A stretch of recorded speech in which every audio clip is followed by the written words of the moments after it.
Baruch Adonai Olam Amen. Amen. Be'ezrat Hashem, we are here back at the limud in the Beit Knesset.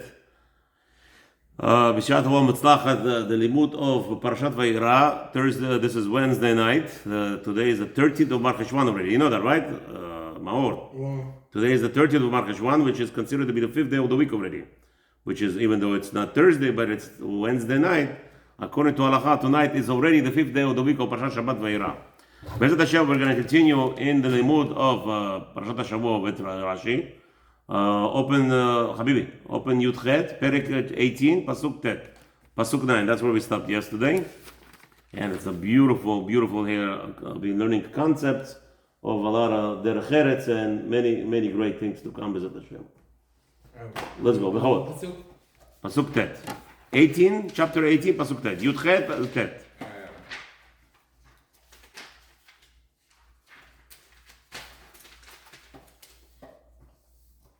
ויאמרו אליו, איה שרה אשתך, ויאמר הנה Ba'ohel. באוהל. ויאמר שוב No, that's it, 1 second. That's next pasuk, but let's translate it first. Vayomru elav, and they said to him, who's saying to whom? The angels visiting Avraham Avinu, and they're talking to him now, right? What did he do last night? We learned he fed them, he gave them milk, he gave them meat, and we said yesterday that actually they're angels, and besides they're angels, according to Torah, you are actually allowed to eat milk, and the next second you eat meat, and more than that, even according to Torah, you're allowed to eat meat before you eat milk. That's according to Torah. Chachamim made gzerot, and they made the takanot in order to make sure that a Jew will never have a chance to eat meat and milk that's cooked together, which Torah prohibits, right? Therefore, the rabbi said we should have a distance of 6 hours. That's why it's 6 hours. Some say it's 3, some say it's 1. Okay? But le'alacha, according to Torah, you could have we said yesterday, a hero sandwich. You could have meat on front, pastrami, and in the end you could have mozzarella cheese, and you could eat your sandwich as you go, no problem. And even more than that, you, according to Torah, you're allowed to put pastrami, cheese on top and eat. That's a good. Why? Because it's not cooked. The whole Isur Torah is cooking meat together in milk. But here, first of all, this is angels talking about, and this is Torah. So I don't see why many rabbis are trying to figure out what's going on here. What's going on here? What's the trouble? According to Torah, it's not a problem. What they did is not a problem at all. It's mutar. And they were maybe even more machmir. The Torah said that they ate butter and milk, and then they ate meat. That's what the pasuk says. So then, they, even without any, let's say today, can you eat a sandwich with cheese and milk, and 5 minutes later eat pastrami? Of course you're allowed to. Today you're allowed to. There's no chumrah d'rabanan, that's asur. The chumrah is the other way around. If you eat meat, we tell you wait 6 hours. So even the rabbanan, they were not over. They did not break rabbanan also. Yesterday, we learned that Avraham Avinu fed them butter, milk, and meat. Not a problem. According to halacha, they didn't do anything. Not the rabbanan, not the oraita. They didn't break any law. Why is people are up and up about this whole situation? I have zero idea. But okay, let's continue. Says Rashi, now that they ate, they're talking to Avraham Avinu. Vayomru elav, they're saying to him. Look at Rashi, something strange over here. Rashi says, Nakud al, there is actually in the Torah, here, I have the Torah in front of me. This is how it's actually, the Torah is written, right, on this side in Tikud Korim. So if you take a look over there, the word alav, aleph, lamed, yud, vav, actually has dots on it in the Torah. Actually has. Are you allowed to have dots in the Torah? No. Nikudot? No. But here, something strange happening. That aleph, yud, and a vav, and that's what Rashi says. Look at aleph, yud, vav, shebe aleph. There is nikudot, there is dots in the Torah, meaning in that real Torah. This is Tikkun Korim, this is real, the way the Torah is written. You know that. So, what's going on? So Rashi says, Tanya, we learn in the Braita, listen inside. Rabbi Shimon ben Elazar Omer. You following? Rabbi Shimon ben Elazar Omer. Rabbi Shimon says, Kol makom, anywhere in the Torah, she'aktav rabba ala nekuda ata doresh aktav. Anytime that there is additions to the writing, the Torah tells you, usually how you spell Elav to him, Aleph, Lamed, Yud, Vav. Very nice. Without anything extra. But here there is those extra dots. It's telling you, explain why. Right? Simply, right? Right away you would say, why is it there? Why other elav, vayomer elav? Many times, and he told him in the Torah is mentioned, but there it doesn't have the kudot. But here it does. So Rashi says, anytime you find that kind of scenario, that there is extra dots in the Torah, you have to explain. So the explanation is as follows. וכאן הנקודה רבה על הכתב ואתה דורש הנקודה. And you explaining the following. שאף לשרה שאלו היו אברהם. To tell you that take out the lamed, right? And they didn't speak with her. The Torah would be inappropriate for men to talk to women. How? So what happened here? They didn't approach her as if saying, where is your husband? They said to her also, where is Abraham? Like they were speaking to themselves, but they made sure that she heard, meaning that they're addressing her. What else are they going to say? Meaning, sounds like to me that when the angels came and they were resting, right? Abraham, let's wash your feet, rest under the tree. Where did Abraham go? We learned yesterday, he went around, started running around making food. Went this way to the shchita, or this one to the challah, this one, preparing a feast. So it sounds like they also asked her, where is your husband? So why is that important for me to know? Why do I care who asked who, where's your husband, where's your wife, right? Why do I care? Rashi says the following. This is the Gemara explains. Limadnu sheish'al adam, it's an appropriate thing and it's a good thing, prudent thing to do, that a guest should always ask b'achsanya and his host, shelo la'ish, ala isha, v'la'isha ala ish. A person should always ask his host. If it's a man, where's your husband? And if it's a woman, where's your wife? Why? Why is that important? Like this. Unfortunately, in this world, we all have Yetzer Hara. Big time. Satan, woo, he's making a mockery out of us every time he gets a chance. Anytime. And the problem is there's always going to be issues. People that are always next to each other, constantly they'll find something to fight about. Unfortunately. That's the way the world is. They always argue about something. So here, a man and a wife are fighting many times. That's why look at the divorces rate today. It's crazy, right? So, but a guest should make shalom bayit right away. How? When you say to a man, "Where's your wife?"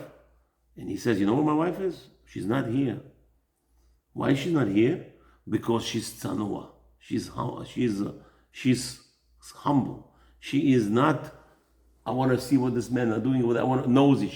She's humble and she's sneers and she is very appropriate. She's modest. She's not coming in here and sitting next to us. If you remember, beautiful Markeret Sukkah. Remember, you were there for the party.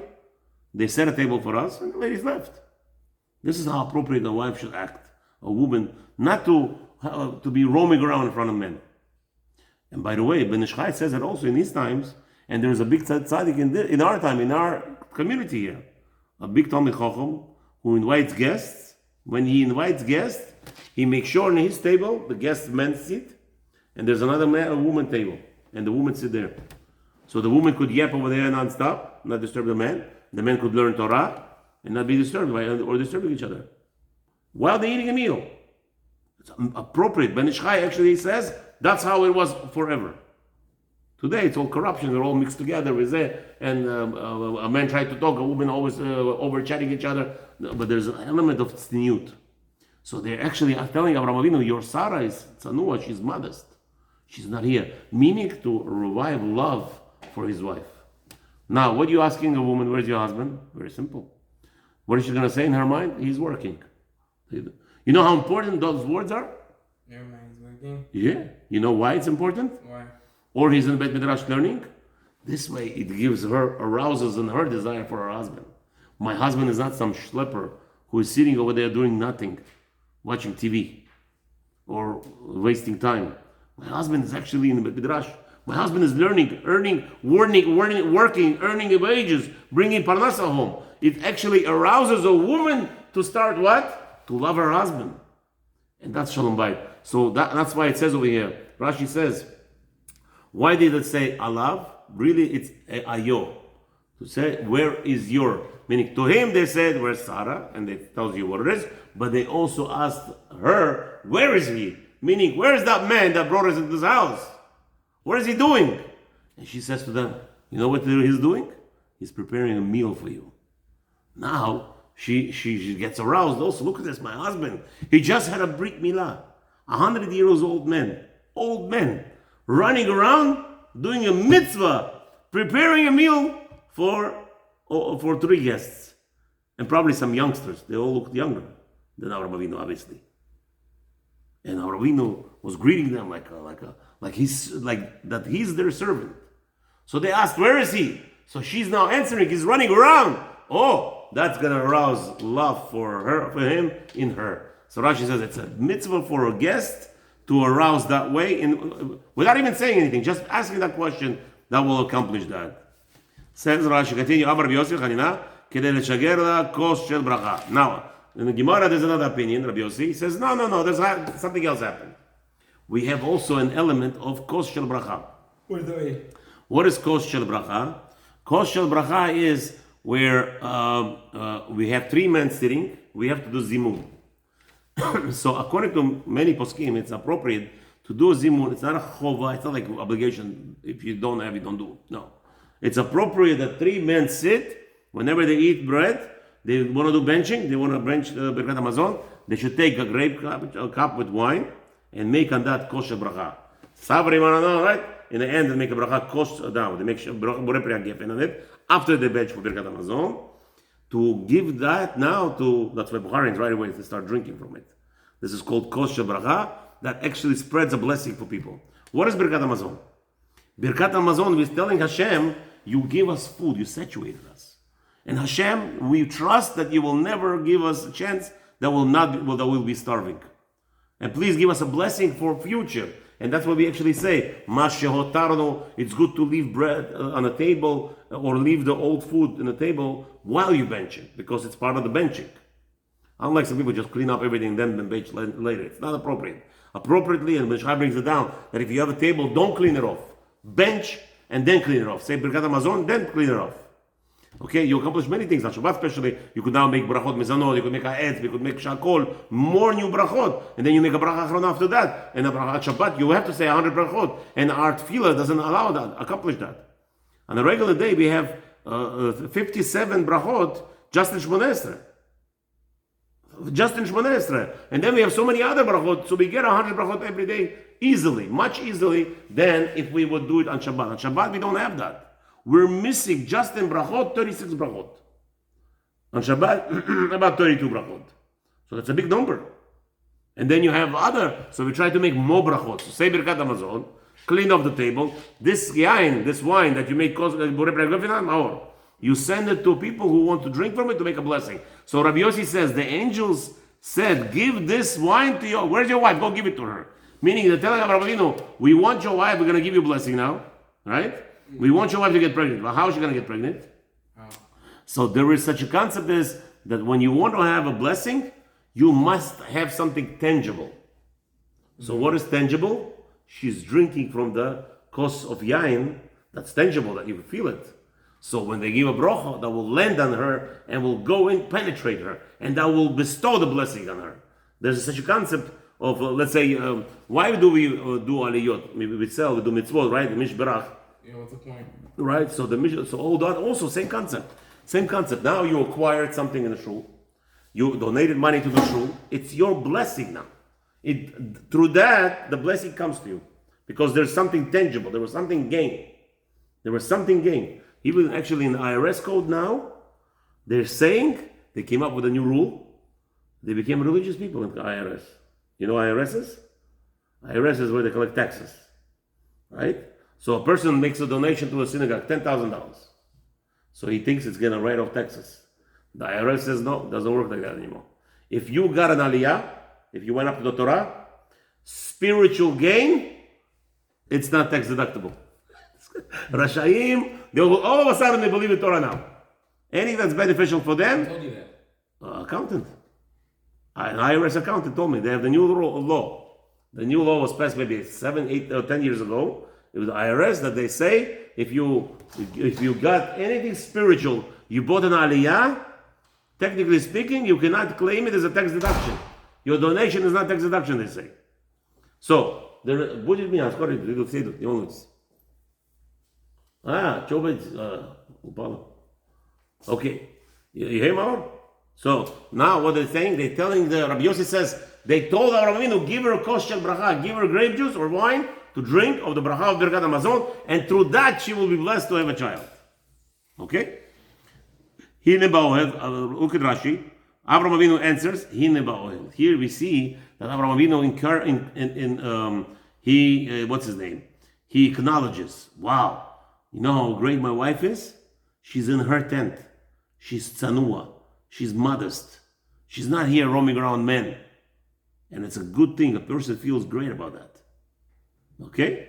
And that's what was the accomplishment. And that's what they accomplished, the angels. They wanted that, Avraham Avinu, to point out that my wife is modest. And now he has more love for her. Okay, next pasuk. Yud. ויאמר שוב. Shov.